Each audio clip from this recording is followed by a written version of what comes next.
Bonjour, nous sommes aujourd'hui le mercredi 15 octobre 2025. Je voulais faire une vidéo un peu sur les nouvelles du jour, si je puis dire. Sans doute que la vidéo elle va pas être publiée aujourd'hui même parce que je suis pas dans un état très, très en forme, on va dire. Donc, il va sans doute y avoir un petit décalage, mais au moins, bon, ben, je peux quand même m'enregistrer, c'est ça qui est bien. Voilà. Comme quoi, tous les moyens technologiques ne sont pas, comment dire, forcément ne représentent pas que des inconvénients, contrairement au harcèlement qui nous occupe, en l'occurrence le harcèlement électromagnétique qui consiste, alors je le redis rapidement pour ceux qui viendraient sur cette chaîne et qui ne connaîtraient pas cette forme de harcèlement particulièrement méconnue, quoique de moins en moins méconnue, hein, parce qu'il y a de plus en plus de personnes qui sont touchées et, euh, et insidieuse comme forme de harcèlement. C'est un dispositif high-tech militaire, hein, qui sévit dans le civil, hein, euh, parce qu'il y a sans doute collusion entre des militaires et des personnes civiles qui ont fait se disséminer ce dispositif high-tech permettant d'envoyer des ondes dans le corps de quelqu'un en provoquant des dommages quand même assez ravageur et ça se diffuse comme ça dans le civil, même si à la base, comme je l'ai dit, c'est très probablement un matériel militaire. Voilà, le très probablement, normalement il est plus de mise, mais je le dis quand même. Voilà. Donc, ce qu'on a à l'heure actuelle, c'est les témoignages, parce qu'il y a une omerta au niveau de la communauté internationale, qui est quand même assez importante, des autorités de toutes sortes, malgré le nombre de plus en plus important de personnes ciblées à travers le monde. C'est toujours l'omerta. On est toujours pris soit pour des complotistes ou alors des déséquilibrés mentaux, hein, ou les deux.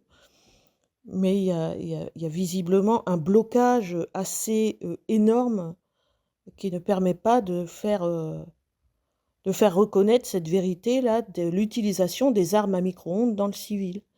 Et c'est dommage, donc il faut témoigner le plus possible, c'est ce qu'on a actuellement à disposition pour nous défendre et pour, euh, pour arriver à faire reconnaître ce type de harcèlement qui ne laisse pas de traces, ou très peu, en tout cas pas des traces communes, on va dire, et puis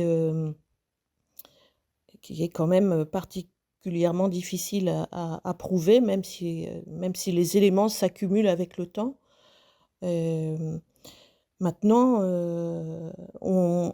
la communauté scientifique a fini par admettre en 2016 que des armes à micro-ondes avaient été utilisées contre un personnel diplomatique américain dans l'affaire dite du syndrome de la Havane. Donc, si la communauté scientifique et donc les autorités compétentes admettent qu'il y a eu une utilisation d'armes à micro-ondes contre des personnes, euh, en l'occurrence un personnel diplomatique américain, ça veut dire qu'elles reconnaissent l'existence de ces armes et donc qu'elles doivent pouvoir reconnaître que ces armes peuvent être utilisées aussi sur d'autres personnes.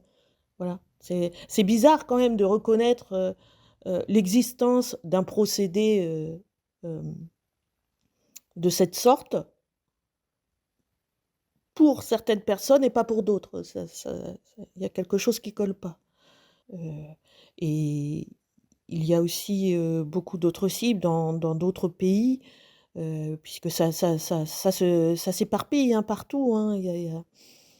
C'est dans tous les pays quasiment du monde que des cibles se manifestent tous les jours, hein, quasiment, parce que voilà les attaques par micro-ondes se multiplient.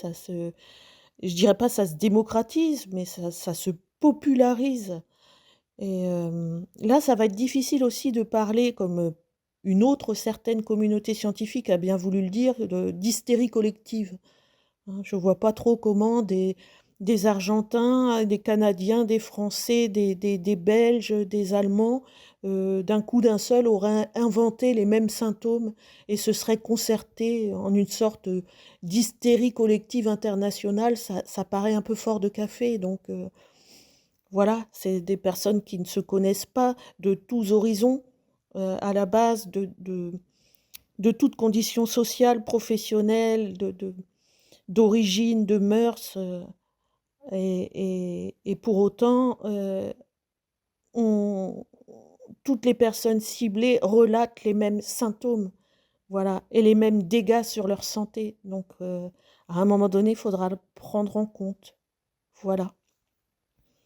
Donc pour revenir, à ce qui se passe actuellement là de mon côté, quand le harcèlement reprend comme ça, c'est cyclique. Donc j'ai des périodes d'accalmie où ils sont là, hein, les harceleurs sont là, ils me font sentir qu'ils sont là. Et puis, mais c'est à peu près calme. Disons que je dors à peu près correctement, enfin j'arrive à vivre, à peu près normalement, on va dire. Et quand le harcèlement reprend, c'est direct, ils attaquent direct par la privation de sommeil. Voilà. Donc là, il suffit de 2 nuits pour ravager complètement quelqu'un, hein. 2 nuits blanches, ça suffit quoi, ou quasi blanches. Et puis, après ils vont compléter ça avec, des tirs d'ondes, douloureux. Donc ça va être dans toutes les parties du corps. Là, en ce moment, c'est plutôt les mains, les pieds. Avec des démangeaisons, avec de la toux. Là, j'ai eu dernièrement de la toux. J'ai toussé le matin pendant une demi-heure, j'arrivais pas à m'arrêter. Et ça s'arrête d'un coup, d'une seconde à l'autre. Vous pouvez être complètement ben, rétamé, hein, pour le dire clairement. Et puis, quand ils arrêtent la machine, entre guillemets, hein, là, vous pouvez reprendre un peu votre souffle et ainsi de suite. Mais le peu que vous récupérez pendant les périodes d'accalmie, vous le reperdez directement, très rapidement avec des privations de sommeil et puis les tirs d'ondes qui sont quasi ininterrompus, avec les hostilités sonores qui se perpétuent, en permanence, hein. Et d'ailleurs, je voulais, dire un mot par rapport aux hostilités à distance, les hostilités sonores à distance, perpétrées par tout ce qui est, comment dire, métallique, voilà. Ils rebondissent, en fait, le matériel qu'ils ont, après mes observations depuis 11 ans que je suis ciblée, je crois pouvoir dire et affirmer ils rebondissent par tout ce qui est métallique. Tout ce qui est métallique peut servir de connexion pour ensuite, ben, créer, ce qui fait qu'à distance, on peut être ciblé, en fait. Donc ça peut être les antennes relais, ça peut être les antennes, râteaux là de télé au-dessus des toits, ça peut être les tuyauteries comme certaines cibles l'avaient dit aussi, qui passaient par les canalisations, électriques et tout, voilà. Et forcément, à distance, avec les ondes Wi-Fi, ils peuvent vous cibler à peu près partout. Et ce que j'ai remarqué par rapport à ça, c'est que si par exemple j'ai une routine dans mes allées et venues, par exemple tous les mardis à telle heure je vais me retrouver à tel endroit de la ville, ils vont quadriller en fait. Moi à un moment donné je me disais des fois ils le font, des fois ils le font pas, mais c'est presque au mètre près. Je sais que par exemple si tel jour à telle heure je me retrouve à tel endroit, il y aura pas forcément d'hostilité sonore, 10 mètres avant ou 10 mètres après. Ça sera vraiment à l'endroit précis ou à un endroit précis où j'arrive que les hostilités sonores se déclencheront. Voilà.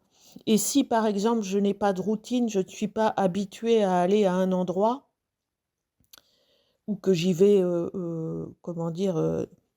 Nouvellement quoi, là, il se passera rien parce qu'ils auront sans doute pas encore fait la connexion avec un point, une antenne quelconque, on va dire. Mais si je retourne à cet endroit-là, à la même heure, 3 ou 4 fois de suite, là, ils vont réussir à repérer où je vais et là, paf, ils vont installer la connexion pour provoquer des hostilités sonores, à partir du moment où l'endroit où je vais, devient une routine, en fait, comme aller au travail ou autre et c'est vraiment au mètre près.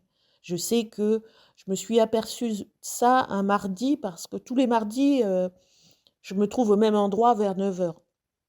Je sors d'un parc et là, les hostilités, sonores, ils vont déclencher un bruit de perceuse ou des oiseaux, qui se mettent à piailler, enfin, il y a toujours quelque chose.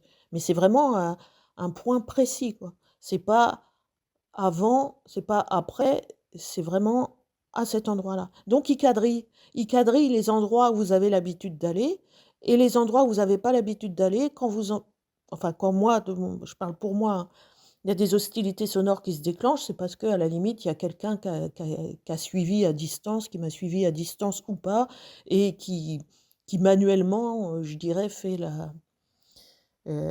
provoque l'hostilité. Voilà. Mais sinon, il quadrille comme ça les endroits où vous avez l'habitude d'aller et bah, à chaque fois, vous y avez droit, quoi et c'est ce qui donne aussi l'impression que vous êtes épié en permanence puisqu'il y a ça se déclenche à chaque fois, au moment T, où vous arrivez à tel endroit, voilà. C'est ce qui donne cette impression d'étau et que vous êtes suivi et espionné en permanence, ce qui quelque part est un peu le cas quand même. Voilà. Mais ce quadrillage préalable à mes déplacements, je m'en étais pas forcément aperçue avant avec autant de précision. Voilà. Mais à force d'observation, je me suis aperçue que c'était quand même à des points bien précis et vraiment, je vous dis, c'est presque au mètre près, quoi. Voilà. Donc bon, ça n'avance pas plus, dans mais voilà, c'est une observation que j'ai faite, voilà. Bon courage à toutes les personnes ciblées et à plus tard.